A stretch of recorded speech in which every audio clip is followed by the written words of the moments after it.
ప్రభువైన యేసుక్రీస్తు నామములో మీ అందరికీ శుభములు. నేటి ధ్యాన వాక్యము జకరియా గ్రంథము 9వ అధ్యాయము 12వ వచనము.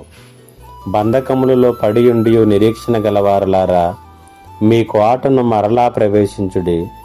రెండంతలుగా మీకు మేలు చేసేదనని నేడు నేను మీకు తెలియజేయుచున్నాను.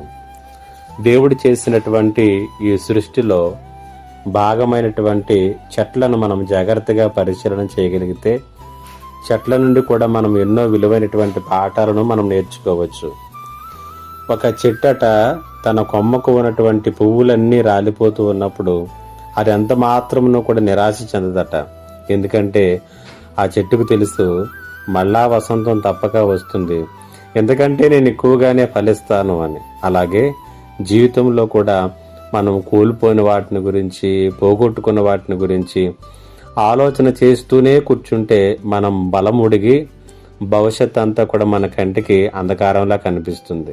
కాబట్టి నీవు కూడా ఆ చెట్లకు వల్లే మళ్ళీ వృద్ధిలోనికి వచ్చేటటువంటి ఒక వసంత కాలాన్ని దేవుడు నీకు ఏర్పాటు చేశాడు అనేటువంటిది ఎరిగి నిరీక్షణతో ఎదురు చూడమని దేవుని యొక్క వాక్యం సెలవిస్తూ ఉంది.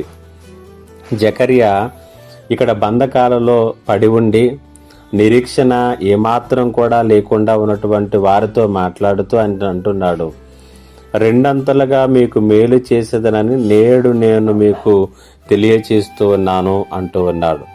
కాబట్టి ఇక్కడ మనం చూసినట్లయితే మీకు జీవితాలలో మరలా మంచి రోజులు చూడబోచున్నారు అనేటువంటి ఒక వాగ్దానం ఆనాడు ఇశ్రాయేలులకు ఎలాగైతే ఉందో ఈరోజు దేవుని పిల్లలముగా మనకు కూడా ఉంది. ఒకవేళ నీ జీవితంలో కూడా ప్రస్తుతం అంతా కూడా అంధకారంగా ఉండవచ్చు, ఫలాలు లేనటువంటి చెట్లు వలె మనం ఉన్నామేమో, ఇంకా అలాగే ఉండిపోతామో అనుకోవద్దు. బంధకాలంలో ఉన్నట్లుగా అనిపిస్తుందేమో, అవి కూడా శాశ్వతం అని అనుకోవద్దు.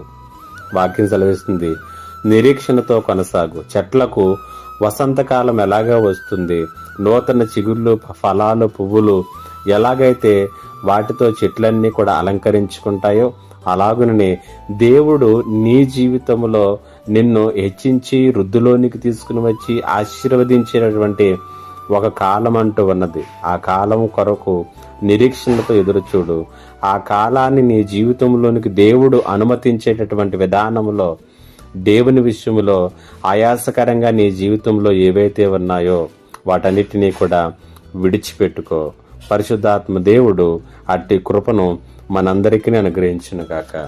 ఆమేన్. మా గొప్ప దేవుడు అయిన తండ్రి, నీకు వందనాలు. ఈ మాటల చేత ప్రతి ఒక్కరిని కూడా బలపరచండి. మా ఫలభరితమైనటువంటి జీవితాలకు ఒక కాలాన్ని మీరు నిర్దేశించారు. నిరీక్షణతో మేము ఎదురు చూడటానికి సహాయం చేయండి. అలాగనే మా ఫలభరితమైనటువంటి జీవితాలకు, మా జీవితాల్లో ఉన్నటువంటి ప్రతి ఆటంకాన్ని, నీకు ఆయాసకరమైనటువంటి ప్రతి పాపాన్ని విడిచిపెట్టుకోవటానికి సహాయము చేయమని యేసు నామమున అడిగి వేడుకొనుచున్నాను తండ్రి.